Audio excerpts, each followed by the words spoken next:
ইমা মায়ের গুণে সন্তান, মায়ের আচরণ যেমন হয় সন্তানের আচরণ কিন্তু তেমন হয়।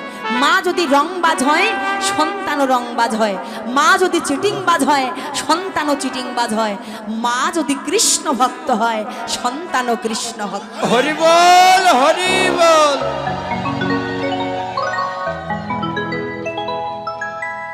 মা গো, আগে মাটিটা ভালো হতে হবে। অপরাধ ক্ষমা করবেন মা। ভগবান কৃষ্ণচন্দ্র দেখুন, আমরা মহাভারতে দেখেছি না যে 16 বৎসরের অভিমন্যুকে অকালে প্রাণ হারাতে হয়েছিল। বলুন তো মা, কার জন্য? কার জন্য? একমাত্র মায়ের জন্য। তা মায়ের জন্য কেন অভিমন্যুকে কুরুক্ষেত্রের মাটিতে প্রাণ হারাতে হলো বলতে পারেন কি? কেন?